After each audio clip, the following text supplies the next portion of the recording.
in terms of doing like the whole GitOps flow.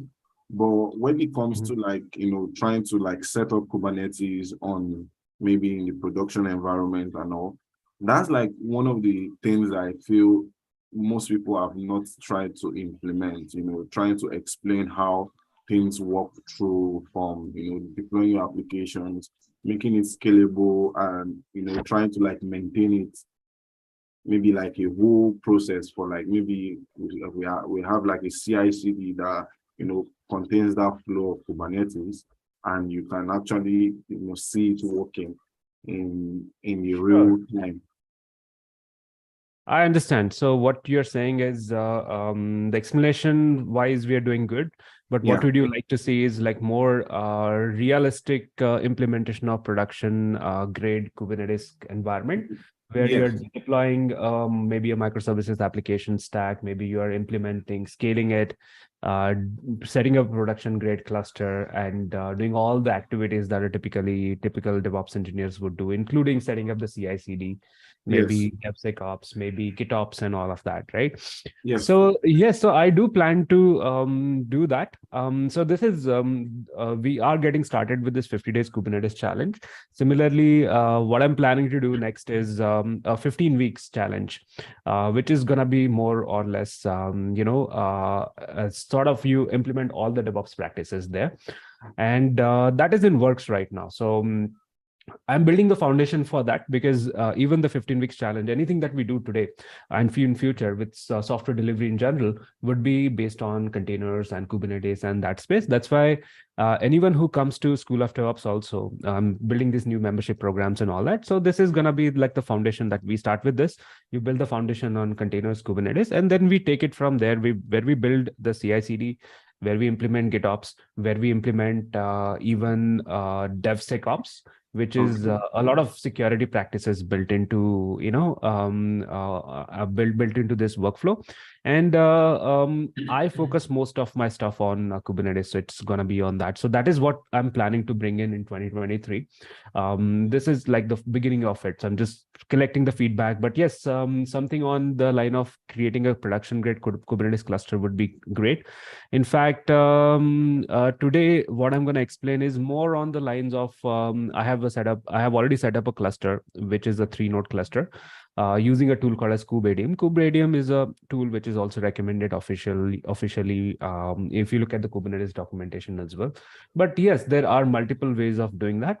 And yes, so I will take those feedback and inputs, and in future programs or the challenges, we'll try to incorporate some of those, if not all, and try to improve this program and also other programs, because it's a complete learning process. So it's not just Kubernetes, right? It's CI/CD becomes another topic where you implement different workflows, different branching models, including trunk-based development or something like that. So that becomes like a pull request-based workflow from Git, and then you bring push those updates to the Kubernetes cluster. That's where you can bring in GitOps like Flux or Argo CD, and then improve on top of that. But yes, I've taken note of your suggestions, and you'll see some of these being implemented in the coming year. Thank you so much. I appreciate it. Perfect. Thank you, Anthony. Thank you, Anthony, for all the suggestions. So hello, everyone. We are just about to get started. I'm just having a conversation with everybody on the Zoom call. So, hey, everyone. I see Anthony, Manuel, Rajesh, Satish, Surekha, Sam. Do you have, first of all, welcome everyone to the 50 days challenge and the live session, the weekly live session that we are doing. And today it's going to be a very interesting and important topic. We'll come to that and the challenge itself. But if anyone has any suggestions or feedback about what is working, what is not working, what would you like to see in the challenge, and in general with the programs that we do, we have a stage open. So anyone wants to talk or give me suggestions, feel free to do so. Also about your experiences with the challenge so far. Are you able to keep up with that? How do you like it so far? What are the things which are working, what are not? I would like to hear that as well. So anyone wants to take the lead, talk about it, you're welcome to do so. Hello. Yes. Yeah. Hey, Sam. I paid so much attention to what Anthony was saying, and I think I side with him because having hands-on knowledge about what's happening with regards to Kubernetes is very important. And that said, I think putting oneself in a situation where you know what is what with regards to whatever project you're engaged in will kind of prepare your mind in relation to what you have ahead of you, like the CI/CD pipeline and so on, what tools to use, what to do and what not to do at a certain point in time. So I think it will kind of reorientate everybody who is engaged in learning so as to like be the best of themselves, because most of the times I get lost at times. But what I do is I try as much as possible to go from one source of information to another, and it's kind of misleading. And I just having a concrete idea of what's happening is very, very paramount, because at a certain point in time you get lost. So, like I said, practicals, hands-on projects that will go a long way to like give you some wings. Absolutely. So see, this challenge was created with that in mind, to give you some sort of a project-based approach and the practical-based approach, basically, right, to get started with. And that is why I'm giving you the weekly challenges, and I'm hoping that you are able to follow up on those weekly challenges. And we are actually, if you look at it, we are sort of building a microservices-based use case. But this is just a beginning, again, as I mentioned to you, with the 50 days Kubernetes challenge. And I'm working on the project. So I'm coming up with, let's say, a program which is going to be a project-based approach. We already have the courses which are project-based. Each of the course, if you look at it, the one I author, take a project and break it down into multiple components, and we get started with that and so on.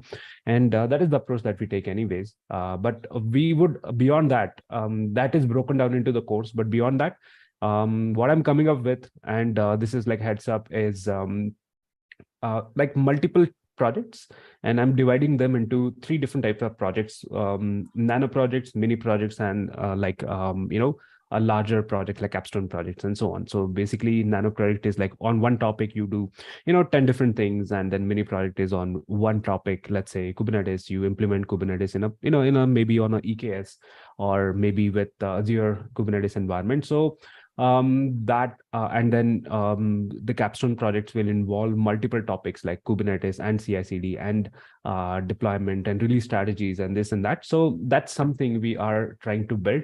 But all these suggestions are very, very useful, and I would love if you could just send me an email out on that.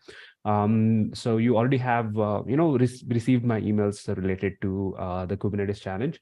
So if you could type it in, what would you like to see in the programs, and what do you expect us to build?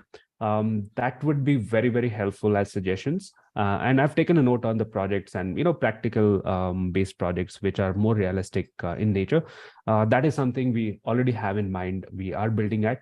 But if you have any specific things about that or specific feedback or input about it, definitely send me an email with that. That would be really amazing, and appreciate it, really. Right. So that's my take on it. So that's that. I'm also going to share this Zoom link. Give me one quick moment. Some of the people from, let's say, YouTube are asking for it. So let me see if I can share the link very quickly for them to join in.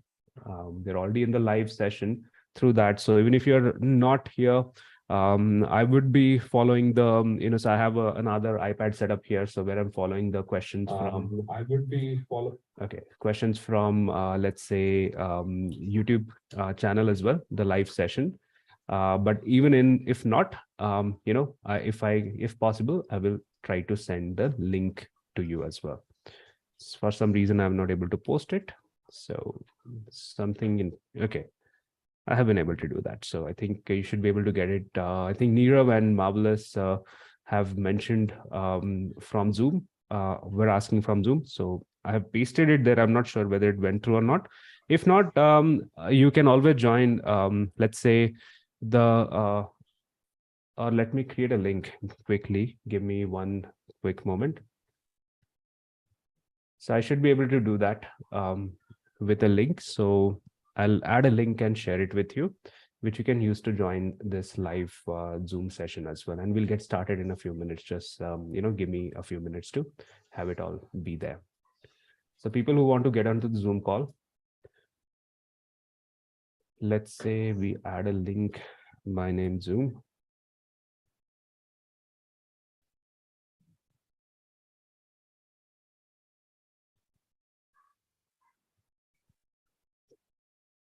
All right, so we have a Zoom link now. So you can go to /Zoom, devopsclub.co/Zoom to join the session that we have here, right? In case if you are on a live stream and if you want to switch to Zoom and join us here, feel free to do so using devopsclub.co/Zoom. All right, that's the link. Hoping that it works. All right, so in case if it doesn't, give me a feedback in the chat and I'll have a look at it after some time, right? So I'm trying to get started with the session, and that's what we would do here. All right. So again, everyone, welcome to our a session on live session on 50 days Kubernetes challenge. We've started with the challenges, multiple challenges. We started with building. Mission 1 was writing the Docker file for an application, microservices application. Then the second mission in the second week was about deploying microservices stack with Docker Compose. The third mission was about creating the pod, setting up a Kubernetes environment, and we started learning what are the basics of deploying an application on Kubernetes. The third mission, which is a pod. And then we started with the last week. Actually, I was supposed to do 2 missions, but we are lagging behind. That's all right. So we'll catch up a little later. Next week, we're going to have a holiday. And we'll start in the week of first week of January again. We'll resume our session. So we've started with mission number 4 already, where we talked about how to make application available and scalable using the concept of replica set. Along with that, I spoke about namespaces as well. Now we are moving to a very important topic about how do we expose our applications? How does this Kubernetes service networking work? How do we, connect one service to another? How does that work under the hood, which is a very important topic. And I'll touch base very quickly on the underlying networking as well, which is about the CNI. So I'm going to give you a very quick brief about the CNI topics. Okay, so we'll get started with making or connecting our applications together, right? And that's the mission number 5 today, where we'll talk about service networking, and I'm going to give you a project to create a service for the application that you have already deployed. Now, what has been deployed so far, right? So, and I have moved my setup to a different, so I started explaining to you a kind-based setup, right? A week before this. So kind is a tool that we use to quickly create an environment, a multi-node environment on one single host itself, right? Now that has some limitations. Hello. Because Gaurav, sorry to disturb. Yes, go ahead, Rajesh. If we can have a brief of Kubedium, how to set up, you set up the new cluster, na? Yes, I Little did. brief. Okay. So Kubedium is a tool which is, okay, let me talk about the setup that we had and the problem with that first, and then we'll come to Kubedium and what it is and how to go about setting it up, etc. Right? So kind is more like a simulated environment where everything is running on one single host. And what does that mean? Let me quickly explain that. Let me also project my iPad and start explaining stuff via that.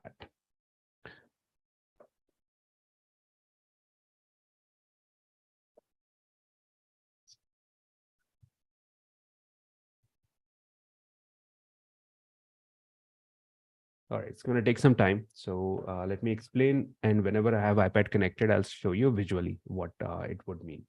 So what we have and what I created here was with kind-based setup that was running on one single node.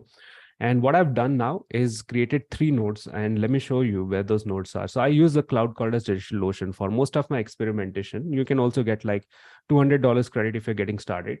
Of course, I'm beyond that 200 credits and whatnot. But I still use it because I love that. It's simple, it's easy to go and launch the instances. So you can see 3 instances launched here. Earlier, let's say it was all working on this one single instance, right? So everything was running on one single instance, the entire Kubernetes cluster. So I had only one instance, one server to work with. So what I've created now is a cluster with 3 servers. These 3 nodes are connected to each other through the Kubernetes environment. And that is what I have set up now with kubeadm. And let me show you the visualizer here. Some of you asked the questions about what is this tool? How do we set up, etc. That is part of the setup. If you go to the previous challenge, if you're not part of the Kubernetes challenge, you sign up using this URL, that is devopsclub.co/Kubernetes to get started with that, right? devopsclub.co/Kubernetes is how you get started. All right. And questions today, you ask me directly from your live streams. I'm not watching for this spreadsheet today, and that's where I missed last week's session. So I'm not able to focus on everything at the same time. But this is the visualizer tool that I'm talking about. And a lot of you found this interesting and asked me a question about what is this tool? How do we set it up? It's very easy. It's called as kubeops view. And if you want to understand how to set it up, etc., just go and join the challenge. You'll have access to the course. And the mission number 3 is where you will find the instructions to not only use Kind and set up that cluster, also instructions to set up this environment with Kind. Kind is this tool, this visualizer, sorry. The visualizer is what I have set up this way. It's very simple. It's a tool that I found hidden somewhere in the open source world. And it's a very useful tool. I use it for all my trainings. It's extremely useful when you want to see visually what is going on with your cluster. So these are the 3 nodes. These are the same 3 nodes that you see here. And using these 3 nodes, I have formed this cluster, right? So this cluster is graphically, visually represented as a combination of those 3 nodes. Okay. And what tool have I used to set up this cluster this time is called as kubeadm. Now, what is kubeadm? Kubeadm is a utility. Again, it is promoted, and you'll see in the official documentation, you'll see kubeadm only as the tool of choice. And it's a very popular tool to set up a cluster. Now, how do you set up an environment with kubeadm is what I have actually documented. So I will share it as a document with you. And it is part of this particular portal I have. So you'll see I use kubeadm. I installed kubeadm. There was a so far I had a problem with kubeadm, and I was not using it for some time because Kubernetes dropped the support for Docker a few months ago with 1.24 version. Since then, my setup was broken because I was using Docker, right? I had to switch to containerd. So installing containerd and installing, configuring it the correct way was a challenge. And I have figured that out now. And this is what I did this week. So my script, this is my user data script. So if you have a Ubuntu server and if you want to set up Kubernetes with kubeadm and containerd as the runtime instead of Docker, you can reference this particular script. So I will share these resources with you later over the email or over that portal that we have there, right? Now you can see there's quite a lot of work we had to do in order to fix it. So, installing some kernel modules, for example, setting up swap off was earlier as well, and sysctl configurations and so on. This is where we begin installing some base packages which are required to set up kubeadm and containerd.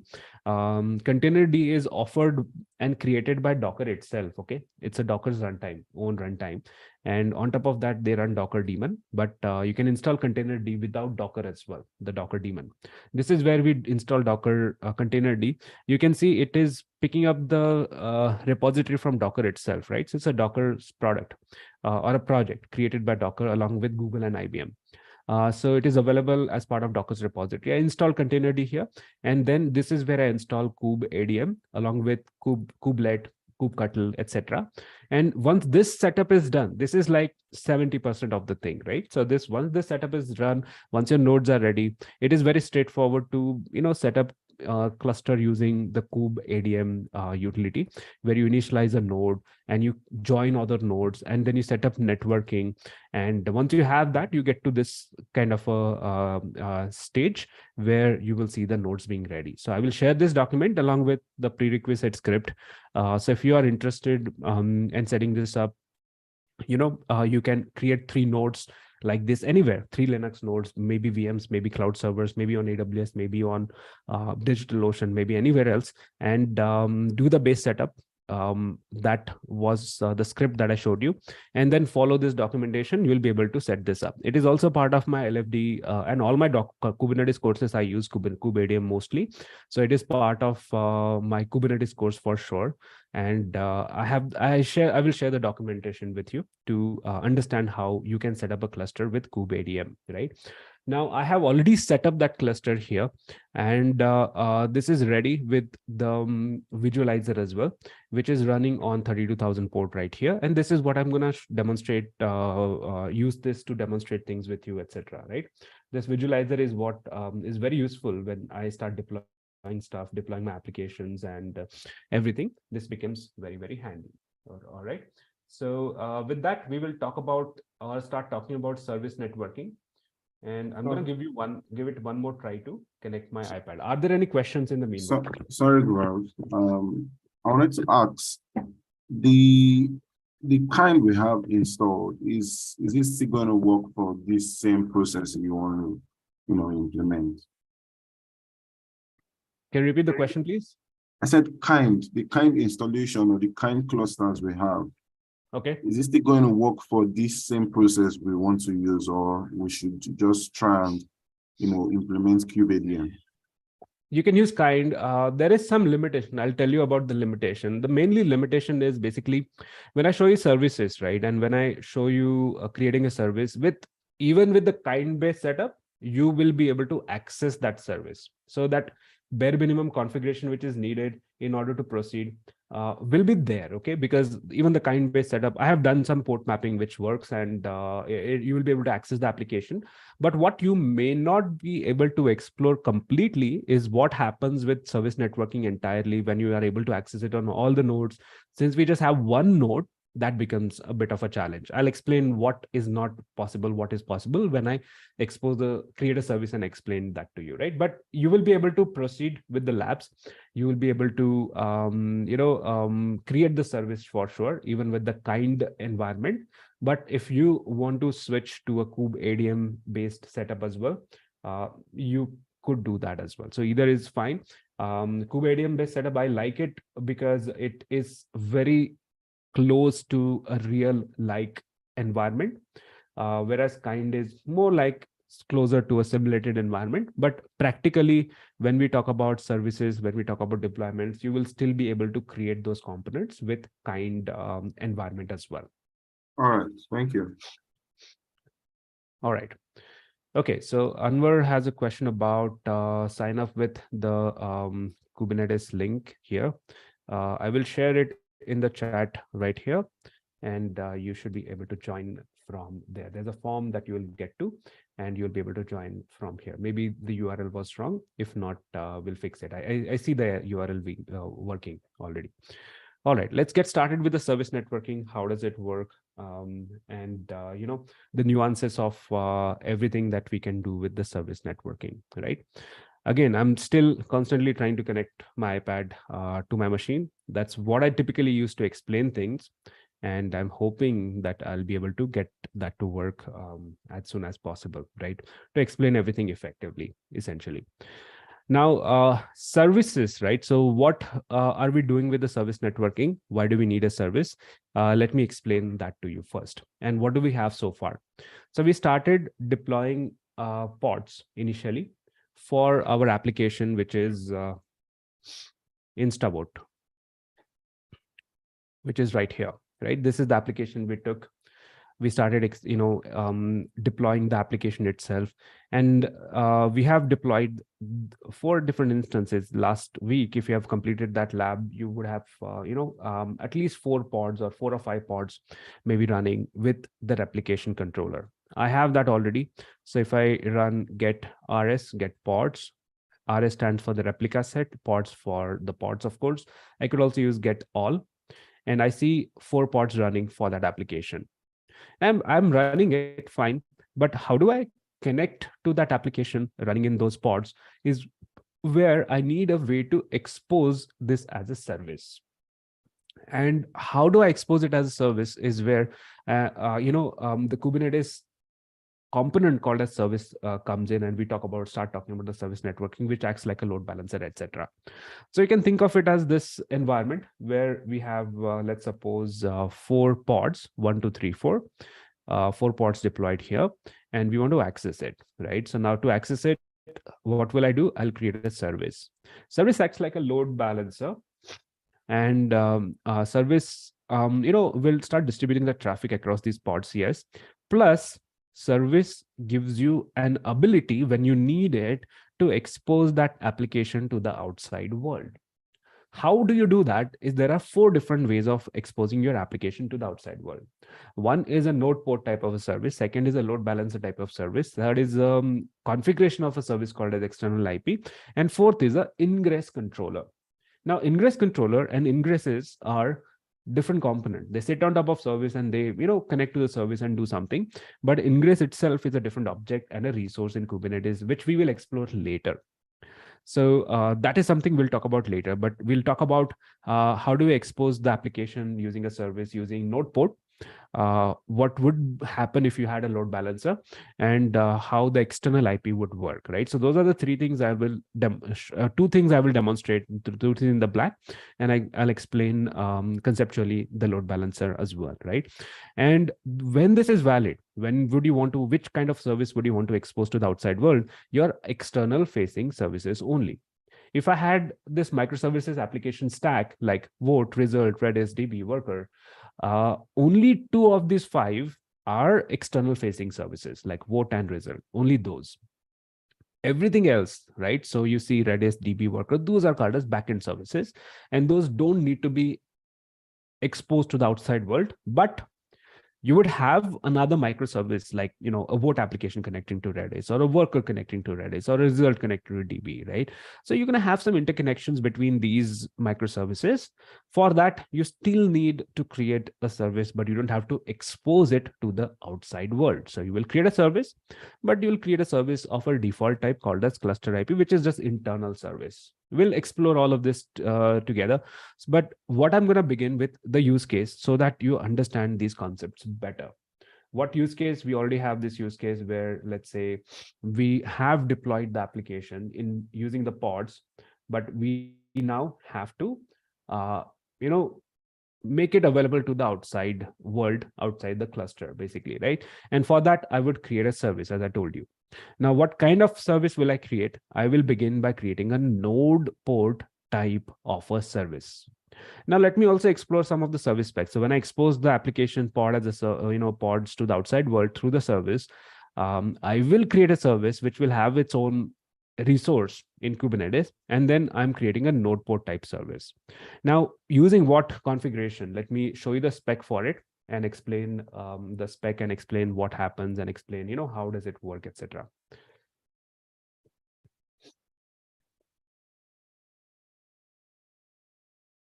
So this is the code base that I had already talked about earlier, and we have added, you might have created the replica set using one of this as well. So we go to KTS code projects, instavote dev. Let's say you might have used vote replica set or created one. So this is what we talked about last week, right? This is where we use a template to launch the 4 number of pods, and that's what we want to expose to the outside world using service. So when I show you a service for vote SVC, which is here, you can write one, or you can use it from that same code base. It is already available there. Now, what would you see here? What is part of the spec? And we go back to the Kubernetes spec using the Kubernetes API, reference right here. When we talk about Kubernetes API reference, let's look at the service spec and understand what is written here already.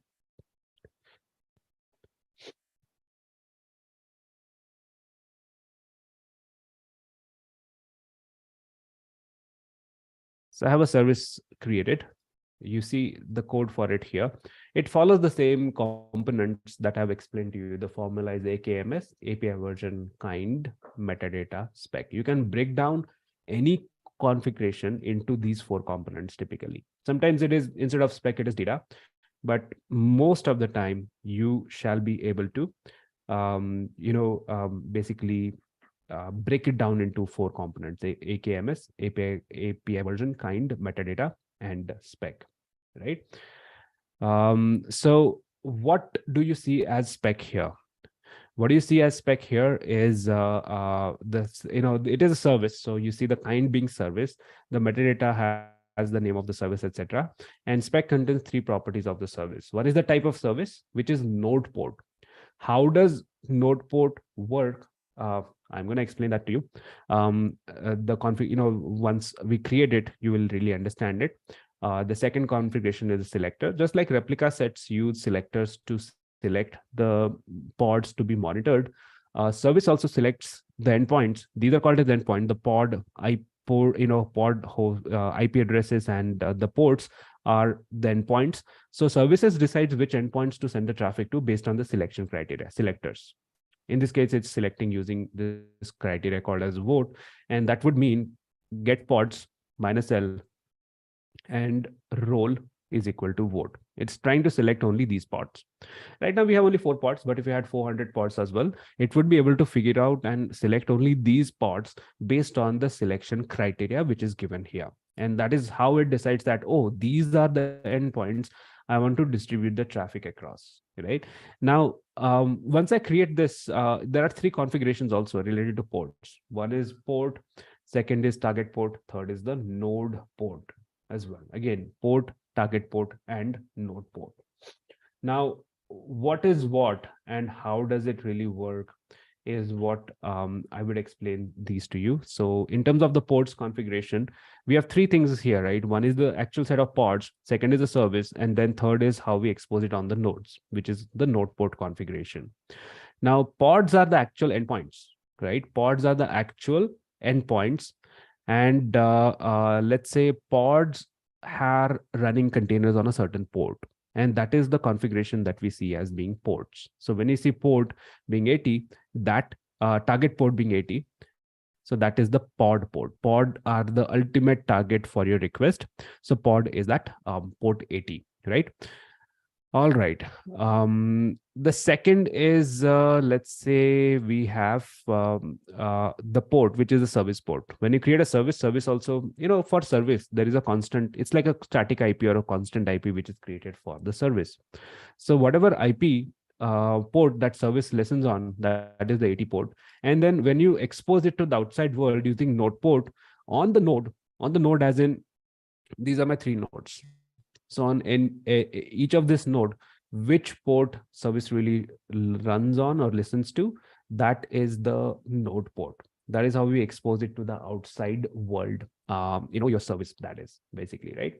Now, how does that work? Let me show you by creating the service. So I'm applying the service, vote SVC, and I will split this window into 2, connect to the same server.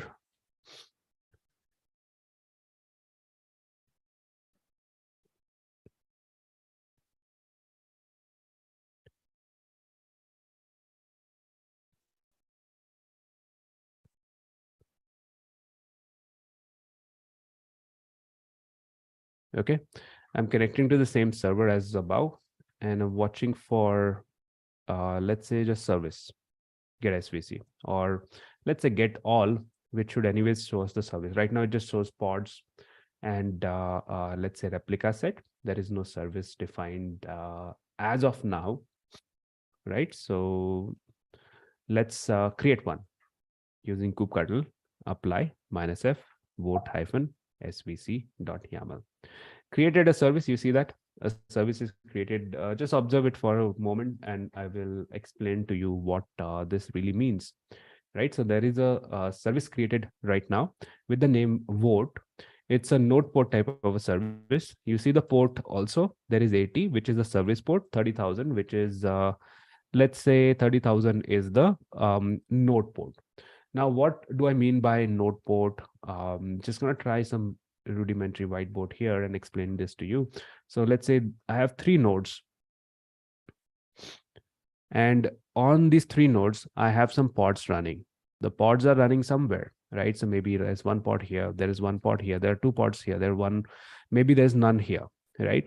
But what happens when I expose the service as node port is every node reserves one particular port. In this case, it is 30,000, right? So it has picked up that 30,000 port on this node, and then it would also reserve the 30,000 port on this node. And this is where it gets really interesting. And this is what you may not be able to see exactly with kind-based setup. But if you have 3 actual nodes with 3 different IPs, which is what I have set up here, 3 nodes with 3 different IPs, I can explore it now. So if I want to access this application from outside world, I use the node port, because I have access to the nodes, right? Not to the containers running within that, not to the pods running within that, right? I have access to the nodes only from the outside world. So I can connect to the nodes on that particular port. And what you will see interesting being here is, let me pick one node where I definitely have the pods, right? So I'll go to the node number 2, K02, and try with this 30,000 port. It works. Application is there. Let's say K03, because you will see my vote pods. Where are they running?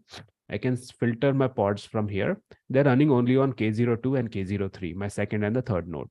So I showed you second node. It does work. It does show me that pods. I show you the third node. You may say, oh, there are pods running, so it is visible here. Great. So far, so great. But let me go to the first node on the same port. So I go to K01 and 30,000 port. And this is where the node port is important, right? Because node port works on all the nodes. Even if you do not have the pods running on those nodes, node port still works on it, right? Because that is how the node port is created. So node port is equivalent to using Docker container run minus capital P. Capital P does the port mapping. It picks up 1 port on the host. Similarly, it has picked up 1 port on the node, but every single node. And that is the beauty of the node port. Why it is important is this way, you don't have to bother about, oh, where is my pod actually running on? You can go to any node. There is 1 port reserved for you on every single node. That is the 30,000 port. And as a user, you can access that on any of that node and all of those nodes, basically, right? And that is the beauty of node port. That is how the node port works. So node port is the quick and dirty way of exposing your application to the outside world. I'll come to the quick and dirty part a little later, but it's a quick way of exposing your application to the outside world, and it works on any node. It's very easy. It works anywhere, whether your cluster is running in on cloud, in data center, or locally, anywhere, you should be able to access it with node port, that is. So if you want to quickly expose a port and access the application, node port is the key to that, right? Especially for development and testing. Now, another feature that I've not shown you here is this. So I'm going to refresh this page and set the interval of 3 seconds here. So this is my Chrome. This is just a Chrome plugin, which will automatically keep on refreshing at that regular interval, that is 3 seconds. And I want you to observe this container ID, which is the pod ID.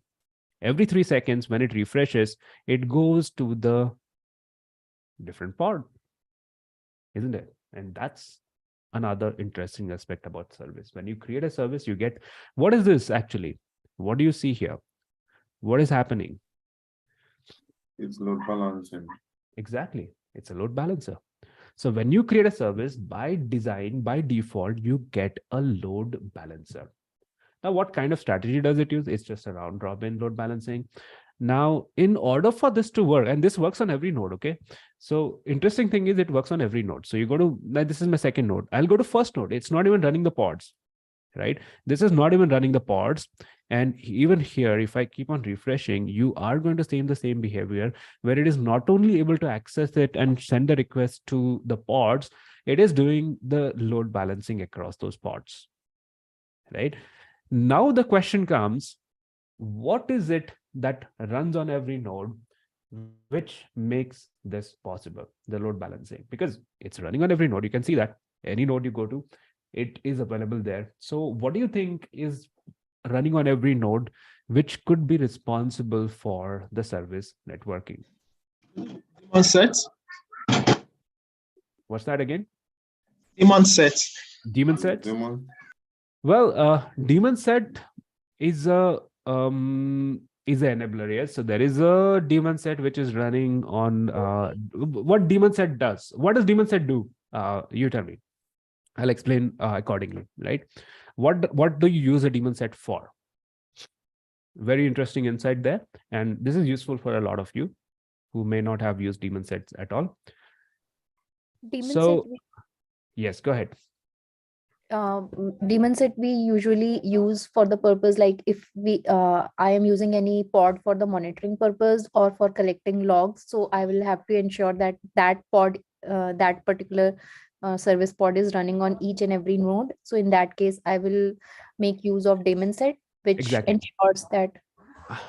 Yeah. That is perfect answer. So if you want to ensure something runs on every node, you use daemon set. How many pods would run if you run daemon set? Will it be, can you run more than one? Can you run 10 pods on every node? If I launch a pod as a daemon set, it will be equal to the number of nodes that are available in that. Available. One. That exactly. You're right. I mean, equal to the number of nodes, meaning one on every node, equal to, and it ensures that it runs on every node. That combination of that makes it one on every node. So what is daemon set is basically, it's a kind of a controller in Kubernetes. There are 5 controllers you should know about. Okay. Deployment, stateful set, daemon set, cron jobs, and jobs. Now, out of that, this daemon set is a special thing. I'm going to explain it visually. Just give me one quick moment here. And what it ensure and what is it different then? So let's say you use a deployment which is like a replica. We've seen replica set. Let's assume replica set or deployment. Take any of that. What it does is basically it ensures that you have X number of pods running. So if I say I want this deployment to run 3 pods, right? It could run 2 here and it could run 1 here. So let's say 3 for this one, the number 3. 2 are running here, 1 is running here, none running on this one. So sometimes what happens is you want to run certain type of application on every single node, like a logging agent, monitoring agent, or something else which needs to run on every node. And for that, you don't want this behavior where, oh, you have 3 pods, but they're running on just few nodes, just 2 on one and 1 on another. You don't want that behavior. You want to make sure that it runs on every node, and there's only one instance of that. And if you want that behavior, you use a daemon set controller. So yes, so if you want to ensure something which runs on every node, it has to be daemon set. And the answer is correct that it is, when we talk about service networking, who's implementing it, there is a component which sits on every node, and that component has been launched by the daemon set. But I want the name of that component, which has a role to play. Anyone knows about it? Proxy. To proxy, exactly. So if I look at the daemon set, DS stands for the daemon set. I'm looking at the daemon set across my cluster, and I see 2 daemon sets launched. One is the ViewNet. This is for the underlying networking CNI. Is the plugin. Kubeproxy is another. So Kubeproxy is relevant for our discussion here when we talk about load balancing. But so Kubeproxy is launched by daemon set. So that answer is partially correct. The Kubeproxy is responsible for service networking, yes, but it has a role to play. It has a story of its own, which I'm going to talk about, but it is not the actual load balancer. It has a role to play, yes, but it's not a load balancer. What is load balancer then? What is it that is doing the load balancing? What is under the hood? When we talk about, oh, I've created a service that exposed my application on 30,000. What makes it work on that node? It's not Kubeproxy. It's none of the daemon sets. Kubeproxy is related, but not directly responsible for the load balancing, what is then? This is where it gets really interesting. Can it be the core DNS? DNS is for service discovery purely. So when you want to connect vote to Redis, Redis has to be available with name Redis, and that has to result to the service IP. That is where core DNS will come in.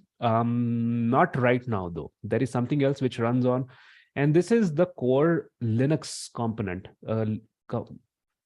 It goes back to the fundamentals of Linux and networking. IP tables. IP tables, exactly. So that's what it is, and you'll be surprised to see this, right? So this is where it gets really interesting, the service networking, because it is not kube proxy, it is not core DNS, it is IP tables, and let me show you that. I'm going to go to one of the nodes. This node is not even running the pods, and let me show you the IP tables. IP tables. You'll be surprised. It's all here, okay? It's all in this, gibberish looking text that you see, which is IP table rules. Now, what is it that is responsible for the load balancing? I'm going to explain that to you by actually diving into the IP table and showing you this on specific parts. To understand the specific parts, we need to understand, okay, this is the time when I really need my iPad for explaining.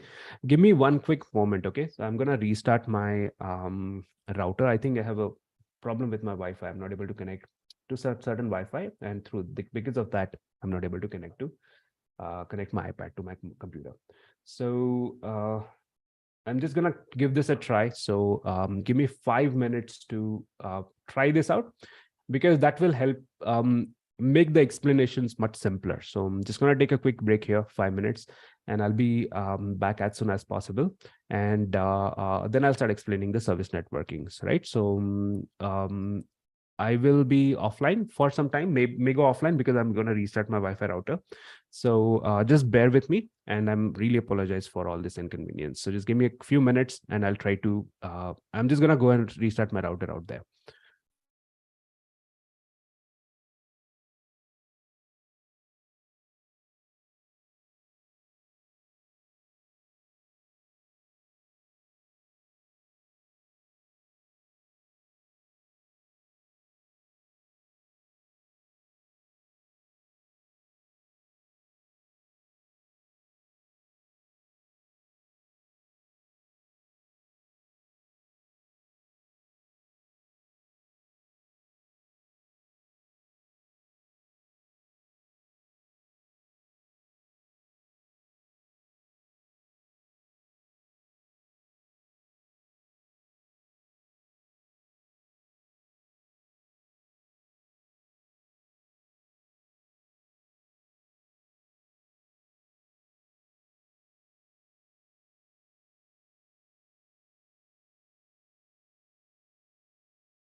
All right, so I'm back now, and yeah, when nothing else works, it's the restart which does, and that has done the trick. So I'm back with my iPad, and I'll tell you why this is important, because I have this entire explainer about service networking and how it works internally, which is very useful for this discussion to visually actually understand.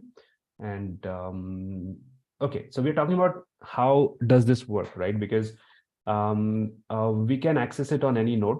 It is doing the load balancing. And can one of you tell me that you're able to hear me and you're able to see my screen as well? Yes, we are able to Good. hear you. See your screen. All right, perfect. So we're diving into the IP tables and how does the service networking, how is it implemented really, right, through IP tables. So we will traverse the path of a packet which enters on a node. Let's say one of the node is the first node I'm going to connect to, and it enters on the node on port number 30,000. So let me also connect to that node one more time. And I'll start explaining. It's in the IP tables. I've already talked about that. So somewhere hidden here is our service networking implementation.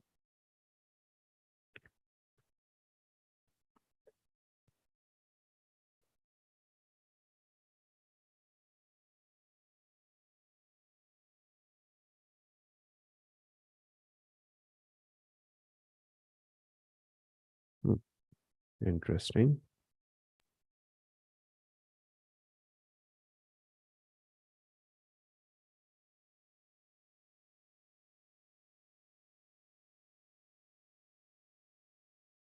You typed IP table instead of IP tables. That's why it gave that.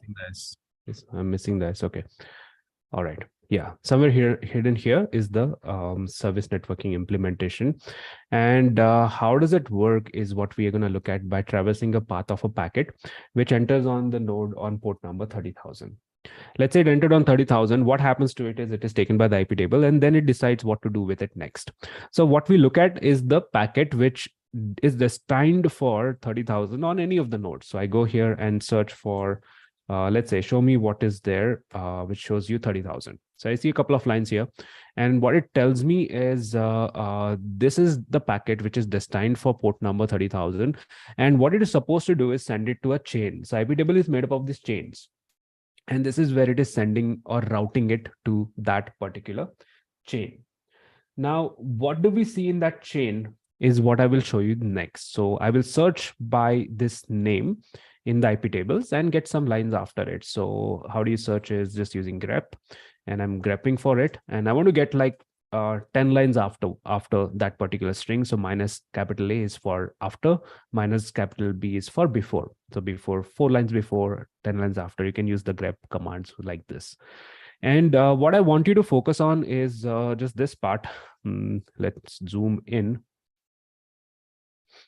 And we'll only focus on just sub part of it, like this part, right? Because you have a lot of information here. How do you make sense out of it is breaking it down, right, with our relevant data. So you will see that information here where you have, let's say, 4 different line items here. Now, 4 line items match something else in my cluster. Do you want to take a guess what that would be? Right? It's related to what you see here. It's the 4 pods in my cluster, right? So I have 4 pods. So there has to be some relation to it, right? And let me actually show you something else as well, right? So this is basically for my I'm guessing now is this is related to the 4 pods, and this is where the load balancing is happening. Actually, you can also see the load balancing on the right hand side where you see statistic mode random probability and some numbers. Yeah, so 0.25, 0.33, 0.50 and so on. I will try to confirm this. How will I confirm it is right now I have 4 pods. I'll add one more pod and see what happens now. So I'm scaling my replica set whose name is vote, and I'm scaling it by 5 to 5 rather. So it will launch one more pod, and you do see that just launched a few seconds ago. So I have 5 pods now. And now if I go back to the IP tables and run the same command and look at the same block, now I have 1, 2, 3, 4, 5. 5 lines of entry. So this confirms my assumption earlier that, oh, this is related to the pods. And this is actually where IP tables is doing the load balancing. You can see that here with the statistic mode random. It's using some probability to do the load balancing. And you see some probability numbers like 0.20, 0.25, 0.33, 0.50. What does this really mean? That is what I want to explain. This is why I really wanted to connect my iPad, because I have that presentation here.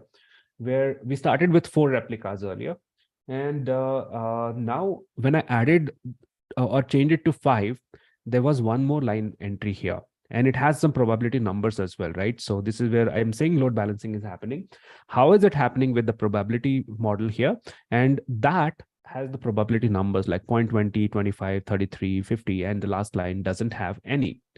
Now I'm just, for simplicity purpose, okay? For simplicity, I'm converting into percentage. So let's say 20%, 25%, 33%, 50%, and 100%. Just to make you understand it, it's actually probability numbers. So if I have these numbers in percentages, what this means and indicates is if I start with 100 packets and I send 100 packets to the service, what happens is the probability of the first line getting that is about 0.20. So like 20% of the packet are gone to the first pod. First line represent first pod. So 20 go there. How many remain defines the next probability number, because 20 out of 100 are gone, so we are left with 80. Out of 80, now if you take probability of 0.25, that is again 20, right? 25% of 80 is 20. So 20 pods are 20 requests are gone to the second pod, and what remains is 60. Out of that, 0.33 or 33% is 20 again, which goes to the third pod. What remains is 40 out of that 50%, and what remains is the last pod. So this is simple round robin algorithm.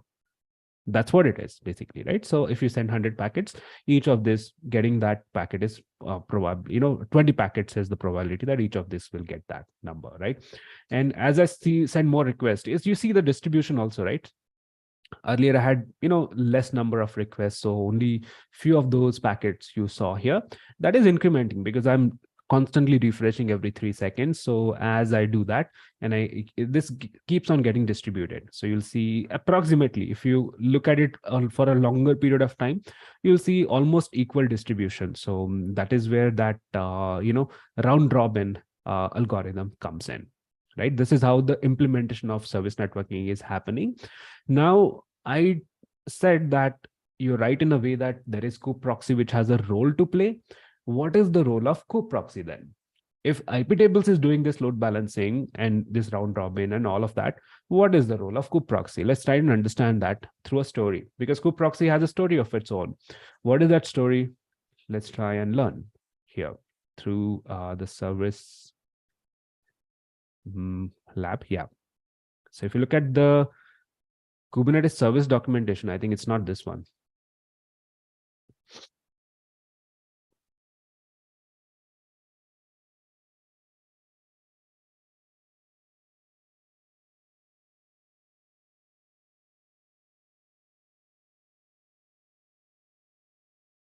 Looks like they have updated the documentation, if not wrong. Look for the diagrams and see if I can find those. Because it used to tell us a story. Okay, this is my own diagram.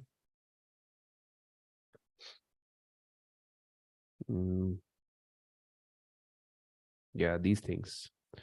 So these things used to tell us a story earlier. So what used to happen, and this is the current one. Let's see if we can find it. So Kubernetes has the official documentation with these diagrams, and there were 3 of those. That's what I'm after right now, looking for.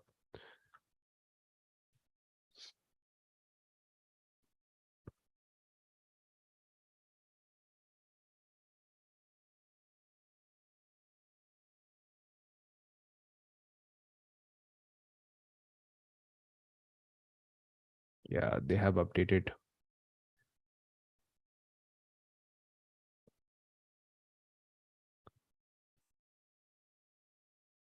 All right, never mind. Let's understand from this diagram. And there was another diagram where you had service kube proxy right here, right? Because what used to happen earlier was kube proxy had a very prominent role to play earlier, where in its previous avatar, previous life, you can call it, kube proxy was at the center of the service networking. Kube proxy was an actual proxy, like a Nginx, like HA proxy and whatnot, and actual traffic would also flow via that. So how it looked like at that point of time was, we had even the data path, right? So whenever you update something, it would be communicated with the kube proxy. Kube proxy was at the core of it. Let's say kube proxy, and then we have pods, and even the data path would go via kube proxy, which would act like a proxy or a load balancer by itself, and a reverse proxy. And that was the role of kube proxy earlier. And even the updates would be gone to the kube proxy itself. So everything would flow via kube proxy. But then it was inefficient because you are entering, if you look at OSI network model, and when we talk about OSI network model, 7 layers of that, we are entering from when you talk about a application level proxy, it is an application layer 7. From layer 7, when you want to send that request to the backend, it has to when it enters, it is at the layer 4, like layer 3 and layer 4, and then it goes to layer 7. From there to it goes back to layer 3, and that was a sort of an inefficient hop, right? So when it enters IP tables. It is then gone to kube proxy, from layer 4 to layer 7, from layer 7 to layer 4, and then finally to the application, right?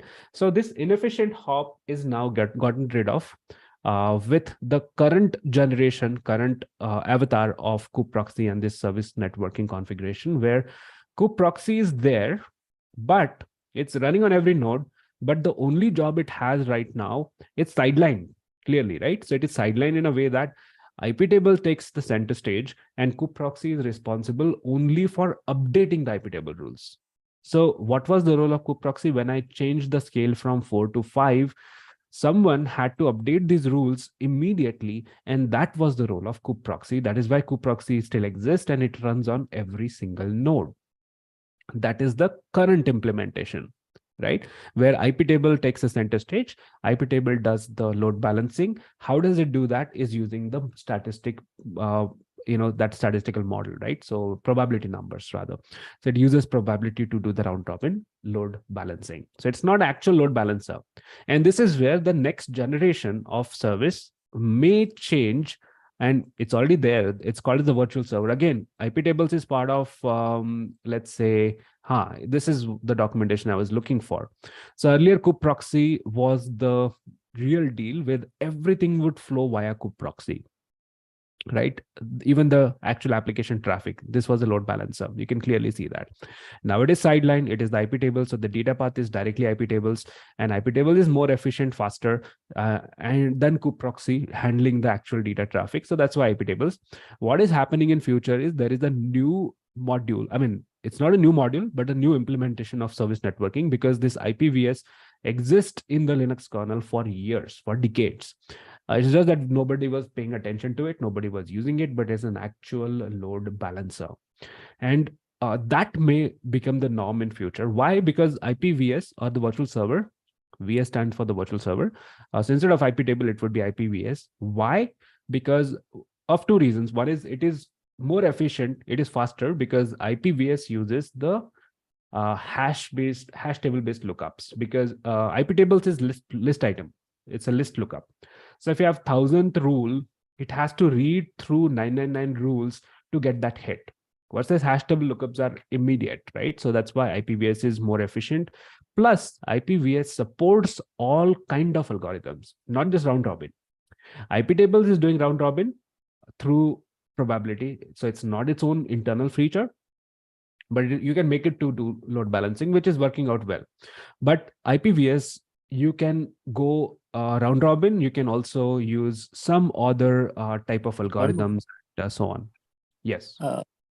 Actually the page is in Spanish, I guess. If you change Exactly. the hyperlink. Trying to figure out that. So I think it's here.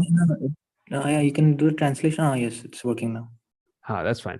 So I think there's some change in the official documentation. So that's why something is wrong. I'm not able to search because of that. So, but that's fine. I think we're okay now. So round robin is the only thing that you can do with IP table. But here you can do a lot of other things, like least connection. So this is a translation. So the actual English page is updated. You can see that. So if you change the hyperlink, it says kubernetes.io/es. If you just change it to let's try with the end. Let's try with the end. Might work. Yeah, let's try with that.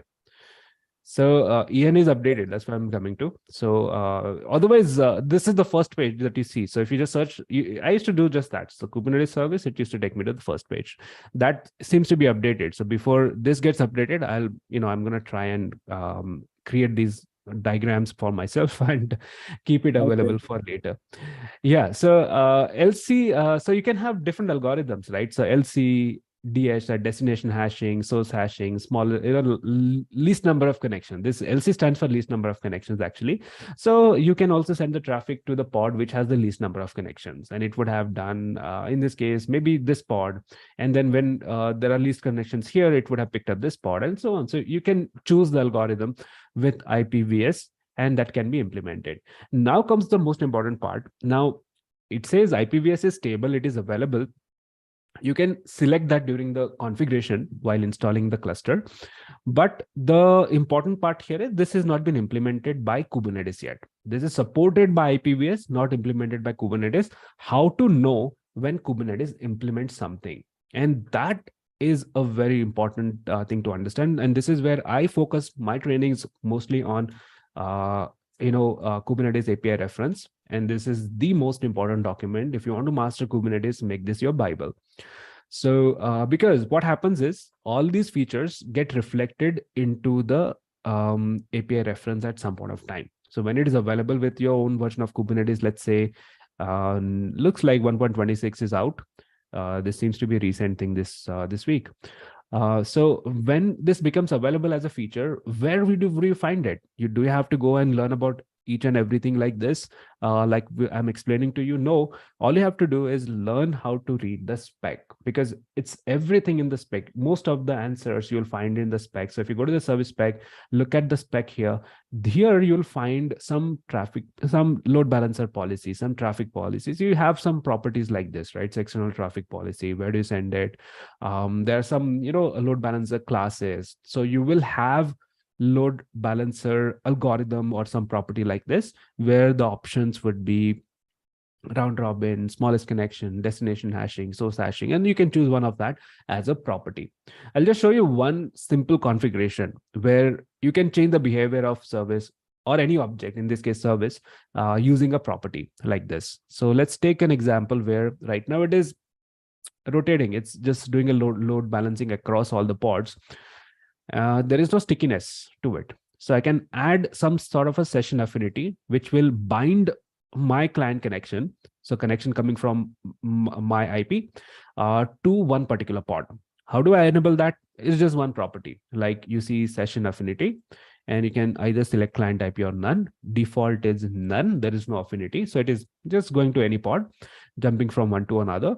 So I can define an affinity saying client IP, bind the client IP to one particular pod, whichever pod you go to first, it is bound to that. So how do I enable that is where this gets interesting. And this is why it's important to know the spec. So spec, if you can master that, you master Kubernetes. So I'll go back to, in fact, I can show you how to edit a live object, right? So instead of editing in the YAML and applying, you can fetch the details of that from Kubernetes cluster itself, like kubectl edit command, service, and vote. Let's say kubectl edit service vote. This opens up the editor with that object. It is taken from the Kubernetes itself. So it comes from the API server. So you'll see a lot of properties which you didn't add either. So session affinity is what I'm adding now. So it is already there. It is set to none. I will change it to client IP as per the specification that I see here. So client IP as a value, right? So when I do that, observe what happens now. Now that session affinity is enabled, if I go back here, you are going to notice it doesn't go to the next pod at all. It is bound to one specific pod because of the affinity configuration. This is how you change the properties, and this is how you figure out how to do that. And this is what I want you to learn, basically. So if you can learn that, you are mastering, on your way to master Kubernetes. Because as you take any learning, any training program, you can only talk about a few properties. But if I can show you how to do it by yourself, that is a knowledge that you can take and master, because there'll always be something which is very specific to your organization, your use case, and how to figure things out is by reading the spec most of the time. So you have to learn how to read the spec and convert it into YAML code. So that is the important part. So if I change it back now, if I go back here and session affinity instead of client IP, if I change it back to none, I think it was none. Yeah. Did you switch your screen, Gaurav? Are you not able to see my screen? No, it's still in the documentation page. Okay. Are you editing the YAML? Okay, yes. All right. Okay, so I'm changing session affinity to none. And if I use kubectl edit, what is interesting is since I'm editing the live object, when I save the file, it applies immediately. So it is applied immediately. It is set back to none. And then if I go back here, now it will go to a new pod every single time, right? So the spec is very important to understand. And through the spec, you update all these properties, right? Now, this is about session affinity, let's say, right? And we are talking about service networking. We looked at node port. My node port explainer also is here somewhere where I explained the ports, 3 different ports. I think I've already explained those to you. So when you talk about 3 ports in the spec, the pod is the actual target. So that's the target port, right? Whatever you define in your image, for example, as expose instruction, that is your target port when it comes to service configuration. And then comes the service. So service has its own internal IP inside the cluster. So whatever port that IP colon port listens to, what do I mean by that is if I go back here, these are the pods. And if I use -o wide, I'll get the pod IPs. So these are the pods. These are the 5 pods that I have, which will be ultimate target. So the endpoint, so you can also figure out the endpoints. There's an endpoint object and endpoints are discovered. So endpoint is each of this pod colon 80. That pod colon the target port, because pods are supposed to listen on the target port itself. So all of these are pod IPs colon 80. So you see those endpoints. There is the pod IP itself, and then there is a service IP. So when you use kubectl get SVC, this is like a constant IP. Pod IP will keep on changing. Next time I update the pods, push the new version, it will be a new set of pods. So it will keep on constantly changing, and that is why what you want to connect to is the service port, service IP, and the port, which is a cluster IP. Cluster IP is an internal IP of the service available in the cluster. So if I'm inside the cluster, now I'm inside the cluster, I can use curl cluster IP and service port, which is 80. And I'll get the output, like the same output that you see here. So that's what I get here now. And I can do that with curl, etc. And then let's say that is the service IP. So it's like a static IP. That's like a static IP. That is the second port in the port definition. So you have target port, you have a port, and then there is a node port. Node port, again, is if your service is node port or has node port open, it will expose it on that particular port on every single node. So when it comes to node port, it gets exposed on every single node. Even if that is not running the pod, it would automatically expose that with the node port. So node port is a quick and dirty way of exposing your application. I'll come to that now. So why do I say quick and dirty? Quick is, it works anywhere, any kind of a setup, and it can be accessed on any node. Dirty, why? Because this is not how you actually deploy things in production. In production, you're not going to access like, hey, go to amazon.com:32769. You won't even remember that port number, right? So as a customer, so you don't do that. You want to express it on a particular port, like 80 ports, standard ports, right? So 80 and 443 for HTTPS. So that is not possible with node port. I'll show you that. And this is what brings us to the other alternatives and when to use what. So if I use service and if I try to change the node port to a standard port like 80 and apply, you are going to see the issue here now. So it is the range bound. What is the range? It's only valid for between 30,000 and 32767. So it is range bound. It only works with a specific set of ports. Okay, I'm just gonna mute all of you. And that is the limitation of a node port. So node port is not like ideal for a production grade infrastructure. So what do you use then? And when do you use node port? Node port is a quick way for development, testing, and all of that. And you can use node port along with all the other alternatives. What are the alternatives? Those alternatives are given here, right? So you see the alternatives like external IP, load balancer, ingress controllers. When to use which one? So external IP is, let's say you have a handful of services. You're a startup, let's say you have a handful of services and maybe one or two you want to expose outside. So in that case, external IP may be useful because it allows you to expose the service on a specific node on the service port. Let's say this is my service port, port 80, and I have 3 nodes here. When I have 3 nodes, I can expose my service on only 1 or 2 nodes. Let's say I will expose it on these 2 nodes, my vote application service, right? So what do? I use external IP. External IP is a configuration. It's not a type of service. That's type of service. There is something else called as external name, which is different. So we looked at cluster IP. Cluster IP is default service, okay? And cluster IP you will anyways get, even if you use node port, you will anyways get the cluster IP. The default type of service is cluster IP, which will just expose it internally, create that constant IP. That's it, the cluster IP, but not expose outside. So if you want to expose, you have these options, and one of that is node port. There are 2 more types of services, load balancer and external name, which is slightly different. We are talking about external IPs here. External IP is a property of a service. External IPs, which is an array. You see, it's an array. So if I want to expose it on a specific set of nodes, I can use external IPs as the service. So let me edit the service now. And when I do that, let me just take one node, maybe just this node, and expose it as external IPs. So just like clustered IPs here, I have external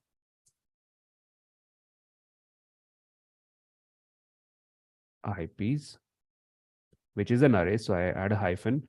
I expose it only one node. Now, let me do it on one more node. Also, I would try and show you what happens here before and after. Okay, this is not the node.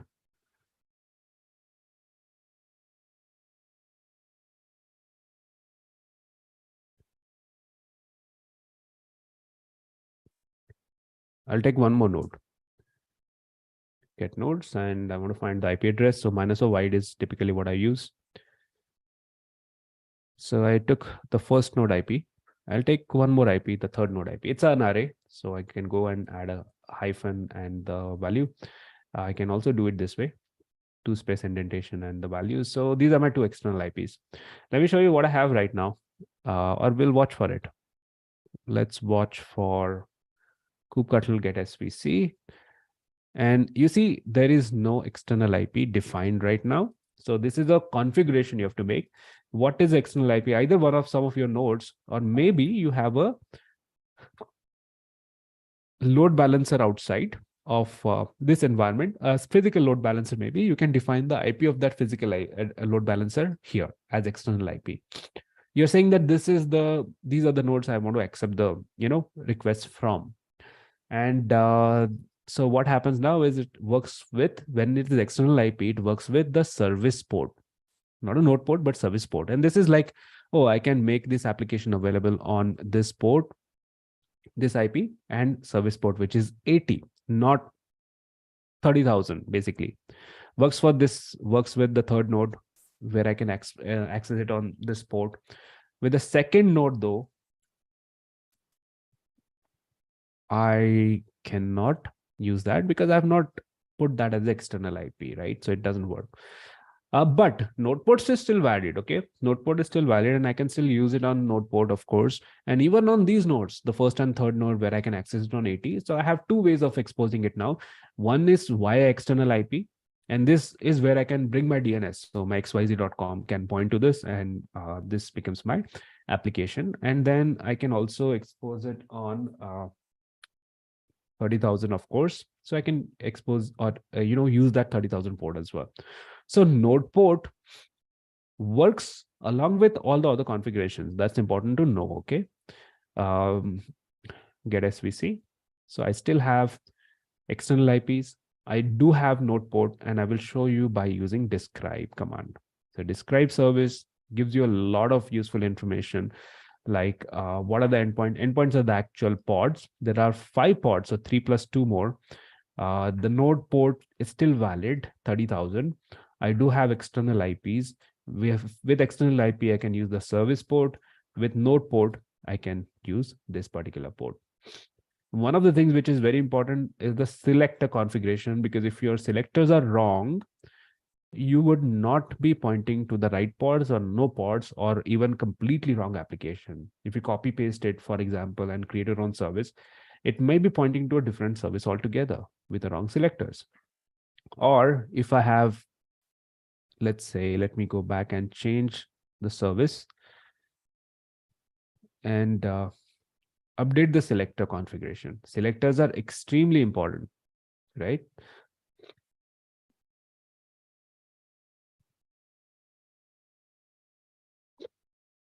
So it is picking up these endpoints. You see that on the right. I'm going to change the selector now, selector to something which doesn't exist. So this role doesn't exist, and I save it, which applies immediately, and see what happens on the right. The endpoints are none, meaning my application is down. So result of wrong selector is your application being down, or maybe pointing to a wrong application altogether. So selector is a configuration which is extremely important. Metadata is very, very important in Kubernetes as well. So metadata and selectors, both things are very, very important in Kubernetes. I'm just going to reapply my original configuration. I will also revert this to 30,000, the original config, apply it once. I still have external IPs, which I don't need. So I'll leave it as is right now, but I can change that later. Right, so that's about services, how you access the services from outside. I've spoken about 2 of those options. One is a service type, which was node port. The second is a configuration, which is external IPs. Here, right here. This diagram is quite useful from that perspective. External IPs is a configuration. Node port is a service type. The third type of service is load balancer. However, this works with cloud, where if you are doing it on cloud, especially a cloud with a managed load balancer, if you set your service type to load balancer, it will automatically connect to the cloud APIs and create a load balancer for you, right? So Kubernetes is very sophisticated because of that reason, because it can integrate with so many different things and so many different clouds. So if you do it for AWS, it will be NLB. For Azure, it will be a load balancer of type node network load balancer. And it integrates with all different type of clouds and platforms, right? And that's the beauty of Kubernetes. The only thing about it is network load balancers are not the common ones. And think about network load balancers is it works at a TCP IP level, gives you better performance, but it's not something that we always use, right? HTTP load balancers are much more intelligent, and you can bring in your application load balancers via ingress. Ingress is a different topic, so we'll talk about it separately. But ingress is another way. This is the most common way of exposing your applications to the outside world, and via something like a DNS configuration. It acts like an edge router, and I'll just show you one example of an ingress controller. That is the traffic ingress controller.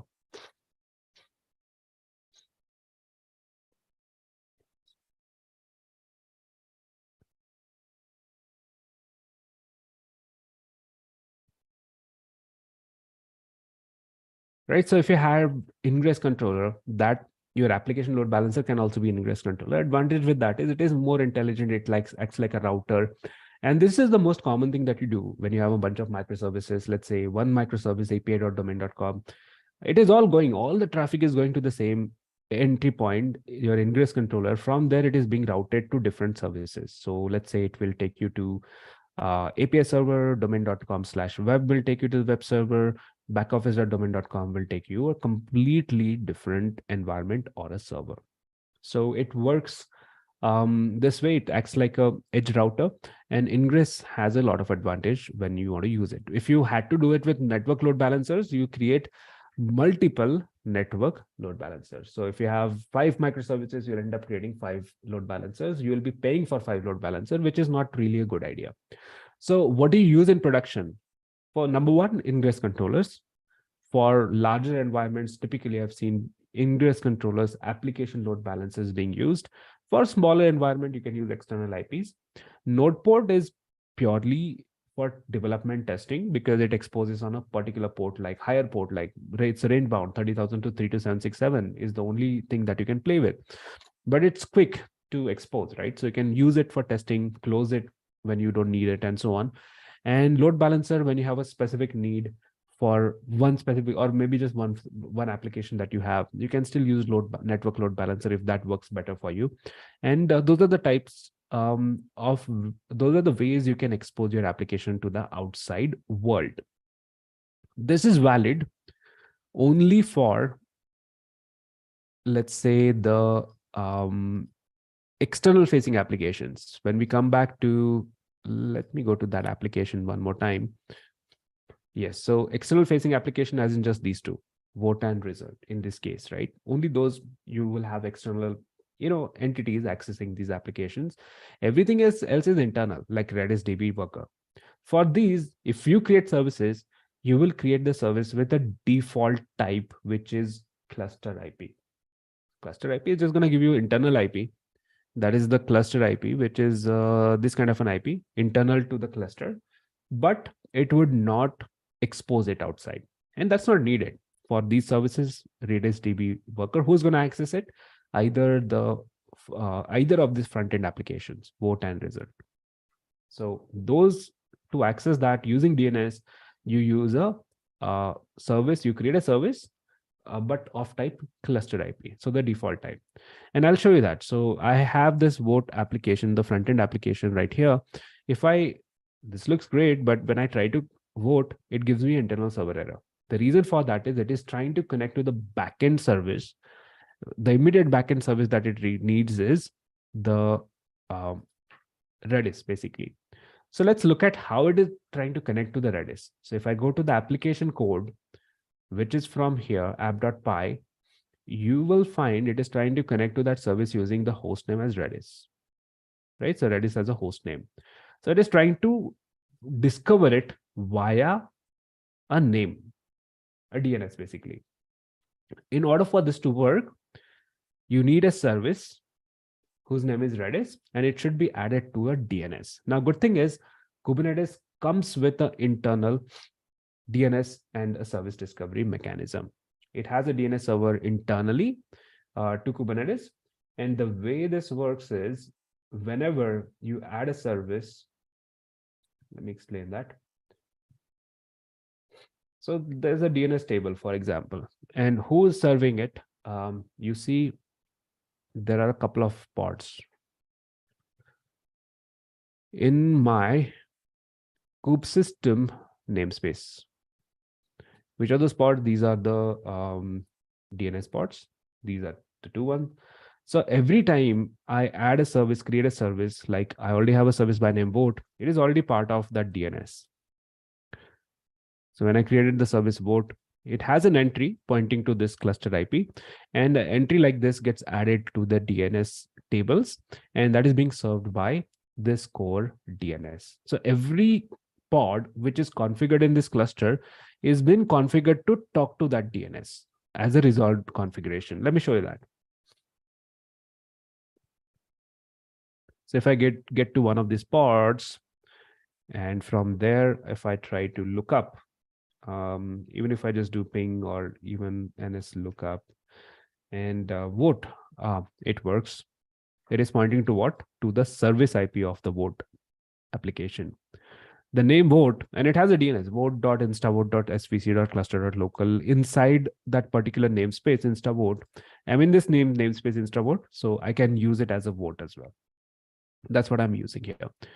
Where does it come from? From the DNS server. How does it know which DNS server to resolve? Where is that configuration on Linux? Your DNS server configuration, where does it reside inside etc? Which file? Resolve.com. Exactly. Perfect. All right, Inside resolve.conf. Yeah. exactly.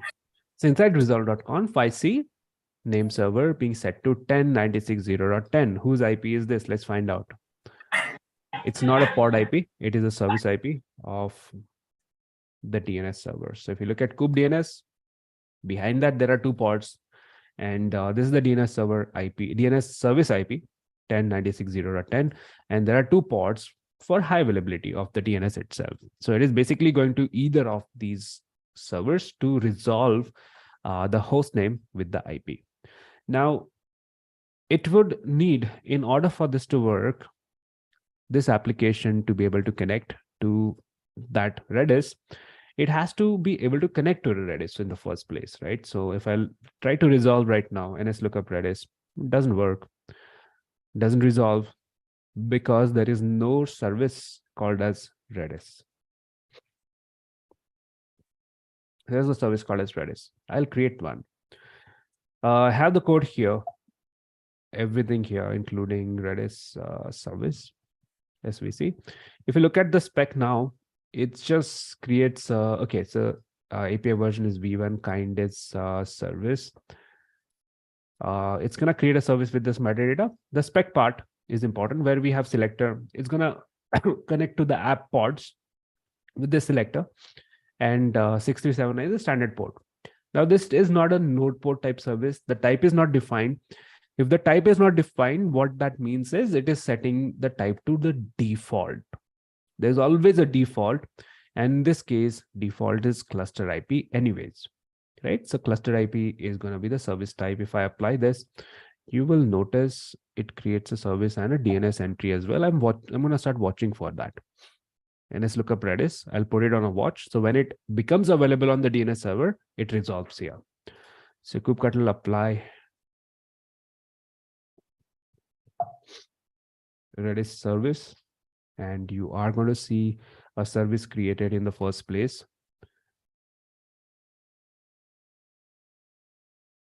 which is Redis. You see cluster IP 10.97.101.44. It's not been resolved yet because it takes time for it to add an entry to the DNS server, and those DNS servers starting to serve that, which is happened just now, right? You see the Redis being resolved. It also, when it goes to a different server, it could not resolve. So those two servers are taking some time between those two itself, right, to update. Now it is all up to date. So whichever server it goes to, it is able to resolve. So it is able to resolve this name to the IP. Now, will this work? Let's find out. Okay, I'm gonna try and find and try and connect because I'm able to resolve to Redis. So will this work? Let's see.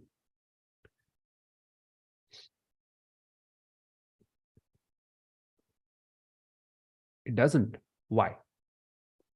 What There's could be the problem? dependency worker.net, I guess. The dependency on worker is not valid because there's no worker when it comes to board connecting to Redis. There is no need for worker. It's a microservice. You can disconnect it and use it as well. Even if these two are there, it would work. But there is a very fundamental thing which is missing. What do we have? Is it cluster IP? Is a cluster IP which you are given? Cluster IP is there.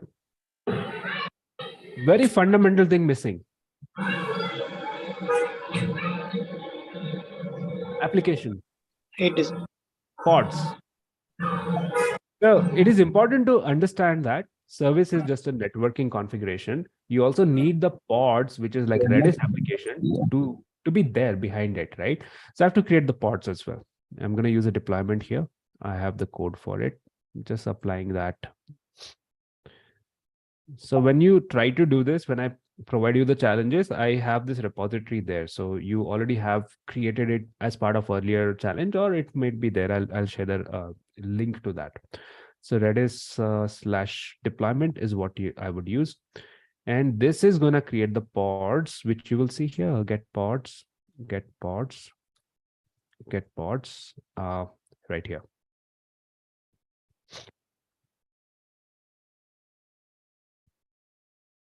Yeah, so now the Redis pods are there. What it was missing was the endpoints. Actually, if you had seen describe service Redis, you would have seen no endpoints earlier. Now it's there. And since the endpoints are there, meaning the actual application is there, now this is expected to work. Now, not only have I, connection, as in the network connection, but it is actually going somewhere. At the end of the tunnel, there has to be something, right? It was missing earlier. Now we have the actual pods which are serving and accepting that request. And this is now working with it. So this is the service discovery. So internal service discovery wise, when we have a microservices application stack like this, most of the internal facing applications will have cluster IP, the default type of service. When it comes to external facing application, you have choices where you can start with node port and development start with node port. And then you can pick one of these three: ingress, load balancer, external IP, right? There is something else beyond this. There is also a pod configuration without service also. There is a pod configuration which is called as a host network. If you set it to host network, it will listen to the host network. It will bypass this entire thing of service. But that is not recommended unless there is a very specific reason. For some specific purposes, it is okay, but otherwise it's not. So you typically go via services and you have these choices. And the number one choice is the ingress controller. Number two is maybe load balancer. Number three is external IP. So those are the options that you have for exploring when it comes to service networking, right? Are there any questions with the service networking so far? Everything that I've talked about here. I showed you what is cluster IP, what is node port, what is external IP. Talked about load balancer. Load balancer can be created when you have a managed service or some application which would support that. Ingress, we will take it up as a different challenge altogether, where we will set up ingress controller later. And that's how we expose our application with multiple services. I have a question. Sure, go ahead. So if I am using node port type of service and I have a medium-sized infrastructure and have 100 applications running, different application, and each have their individual service. Sure. So if I deploy any new service, and how would it know that if while assigning port to that particular service, how will I be able to know that this? Good question. Yeah. So if you are assigning the node ports, so it is a range bound in the first place. 30,000 to 3276 is your range. 767 is your range. Now, if you're assigning the node port like I did here, you have to be mindful and know that, this port is being used and all that. If you try to create it, otherwise it will get an error, but you'll have to be mindful and keep track of that. The other option is to just let the Kubernetes assign it automatically. Just like how you use Docker with capital P, where it automatically keeps on incrementing the port number. If you do not define the node port in this configuration, it will automatically pick one. If you want to be explicit, you have to keep track of it and make sure that it doesn't repeat, or else you'll have to just rely on automatic port assignment. That's the answer, Shikha. Okay, thank you. Sure. Anything else? Gaurav, Nirav here. Yes, Neil. Yeah, I'm glad that you managed to connect using Zoom. Yes. So first of all, thanks for for this session. And awesome. My question is regarding this load balancer. So Sure. This load balancer is a secure if we use it? See, yeah, so load balancer, when you use as a service type, it would create a cloud load balancer. In Correct. case of AWS, it would be NLB, for example. Correct. And in case of, it will be some sort of a network load balancer, which exposes your application on TCP Yes. port. So it's as secure as the load balancers are on the cloud, right? So Okay. in case of network load balancers, you are, you have a security group to just define which port, but, ultimately, if your application is vulnerable, you still cannot say it's completely secure setup, right? As far as load balancers are concerned, it gives you the same security that you have with the cloud load balancer, the managed load balancers that you get from the cloud, right? So that's the idea, basically. behind Okay. that. Yeah. So actually, what happened right now? There is one. I have one internal requirement where right now what happened? All the databases are in the Kubernetes. Now the Sure. particular one database I need to expose outside due to the Power BI access. So is it Understand. okay? I can go with the load balancer, or is there any way to configure a database in So- Ingress? Ingress or load balancers both would work for you. Okay. Ingress acts like an application load balancer. It Correct. accepts the HTTP, HTTPS requests, and so on. Versus load balancer is a network load balancer, acts at a layer 4, layer 3. So you have both options actually. And it also depends on how you want to set up. So you can also do it without load balancers and just using some sort of a VPN connection or something on those lines. So there are multiple ways of going about it. But if you are choosing load balancer, you have both options actually. You can set up Ingress, you can set up NLB. I think in case of Ingress, you have more configurability in terms of everything Correct. else that you can configure. But actually, I rate couldn't limiting and find stuff any like that. document how to configure. You can say configure the database inside the Ingress, because I think there are certain TCP and UDP we need to enable, right, when we go with the Ingress. Because TCP by default it's not allowing by Ingress. So do you have any document? Ingress, yes. So by design, Ingress takes the HTTP and HTTPS request, to be honest. So if you look at, even if you go to AWS and try to create the load balancers, you will actually see it supporting the HTTP and HTTP. So maybe, okay, considering that, maybe it would be a good idea for creating network load balancer or using a slightly different option altogether. Okay. Yeah, I'm just going to show you what you get from, let's say, AWS when you try to create the load balancers. And that tells you a bit about, what is it that you have as an option. Yeah, sure. Okay, let me bring it here. All right, I'll take the next question in the meanwhile. Are there any other questions right now? Hello. Yes. Yeah, hi Gaurav, Lalit this side. Yes, Lalit, go ahead. Yeah, it is my first class. Actually, I have enrolled for this course recently only. Sure. So I just want to know, all it is which number of class means it is. I don't think it is first class, right? So all other class, how I can This is the get access? fifth live session that we are doing right now. Okay. And all the live sessions are recorded.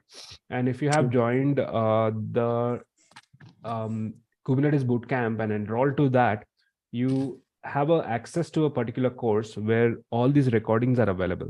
So you can actually find out go through those recordings. And I plan to repeat this basically after January. I think in February, I plan to repeat the entire challenge. But if you want to take it before that and complete it, just go through those recordings and try to catch up from there. Okay, you are saying about that Kubernetes. There is some. I have enrolled for it, so I haven't.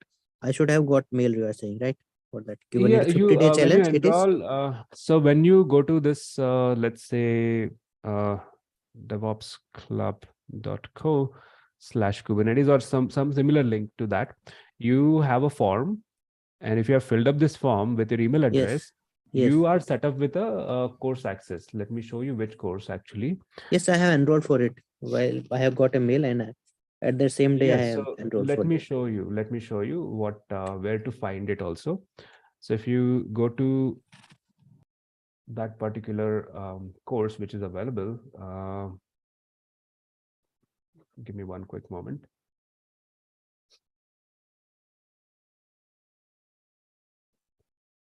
So you have access to this basically, and here you have live session recordings for each mission. So live session recording, you'll find it here, everything till mission number 4. Mission number 5 is where we are doing the live session today, and it will be uploaded most likely by tomorrow evening. So this is where you'll find it from. Okay, those of you who are not enrolled to it, you can just go to Kubernetes, that devopsclub.co/Kubernetes and enroll as well. Along with that, you may have received a Discord access as well. Now we are starting to build a community. It's very new, I understand, but I would much rather prefer all of you to, I encourage all of you to rather connect with each other there, because you may be able to catch up with other people who are part of this challenge for longer and ask questions. So right now we don't have a lot of activity there, but we'll try to get more, more engagements, and I'm trying to gonna do and actively try and do that from January onwards. But use this channel to ask questions, discuss things, and if you are stuck somewhere, just post it there. Maybe someone else can help you there. So let's try to help each other while going through the challenges and share the knowledge, share the questions, and so on as well. So that's another thing that I would encourage you, all of you, to try. And on the question of load balancers and what is supported where. So if you go to the load balancers in AWS, for example, you have two types of load balancers. There are three types of load balancers actually, and there is one which is hidden. I'll show you which one. So you see three options here. There's an application load balancer. You can use this as an ingress controller. So here you have HTTP and HTTPS. So I don't think it supports TCP directly. Here TCP is available here with NLB. So maybe NLB is the right choice if you are using a data center and exposing a database and exposing it via load balancer. So you have TCP, UDP, TLS here, right? You can enable TLS for a bit of a security on top of that. And then gateway load balancer is for a different purpose. It's for, your serverless and stuff like that. And there's a classic load balancer, which used to be early elastic load balancer, which became classic load balancer. And that used to support both. Actually, classic load balancer is something that you can also try because it supports TCP along with HTTP and HTTP. So classic was I had in mind, that is changed now. So classic used to support HTTP, HTTPS, and TCP all together. But now we have a clear separation, application load balancers for HTTP, HTTPS request, and then we have TCP, UDP, and TLS supported by NLBs. So that's probably what you would want if you want to pick an option. So maybe NLB would be your best choice based on what the information have we so far. Yeah, thanks, Gaurav. I will try. Thanks. Sure, Nirav. All right. Anything else? Any other questions, folks? Okay. Hi, God. This is Vinayak. Yes, Vinayak. Yeah, so I had a question regarding the ingress controller. So in the diagram, you've mentioned the Nginx and traffic as the options. So those configurations for the ingress controller, that has to be done in the control plane or in some other node? No, configuration ingress controllers are part of your, your administrator will have to, set that up and all that. So that has its own configuration. And you deploy it using daemon set, stateful set, something. And when you deploy it, you will provide the configuration for ingress control. Ingress control is basically, let's say you take Nginx and to make an Nginx ingress controller, you make it aware about Kubernetes, basically. So there's an additional code. So when you convert your Nginx to Nginx ingress controller, there has to be additional code which supports basically reading from Kubernetes API server and listening to certain requests for ingress, and then changing the configurations automatically. So it's like a bot sitting along with your actual application, which is updating the configurations automatically. I think this diagram might help you understand that. And that bot is constantly looking for certain configuration. So ingress controller is additional code to your actual ingress application and so on. And when you, as a user, so this gives users control to create ingress rules, like to decide these kind of rules that I showed you earlier, where we had traffic, sending requests to based on, let's say, routing based on different routes like api.domain.com versus backoffice.domain.com. Who writes these rules? Users, like developers, like people like us who are using it.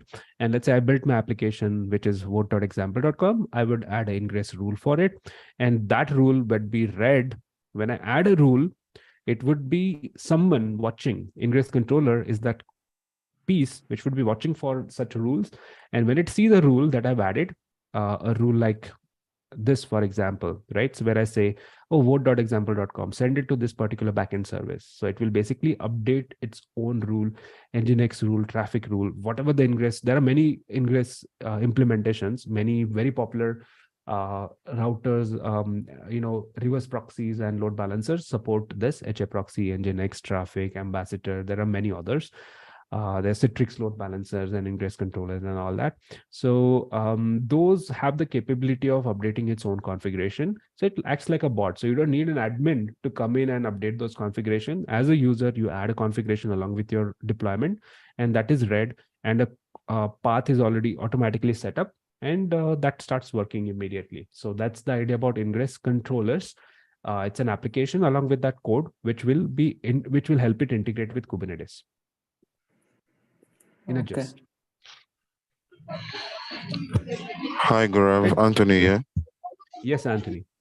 Okay, so I know we, instead of like exposing our pods through the services, is it I think I have also seen where you could just maybe do like a port forwarding for a particular pod. Is that also like port forward is best?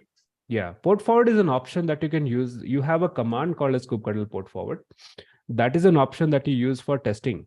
So if you're referencing, there are two different ways, right? So one is kubectl port forward.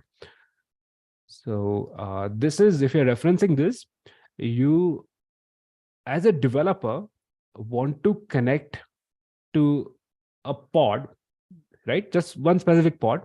You can do a port forwarding, and it works like this. So kubectl port forward, you'll see some options here. So it will work like this. So if I want to expose or access a particular pod directly from my local host, right? So a particular pod, I can just do a port forwarding like this. And if you want to see an example, but it's specific to a pod, by the way, and it's for developers. It's for development only. So this pod, let's say I take this pod and I say, okay, do the port forwarding from my local machine to this pod on port 80. And local port, I think, is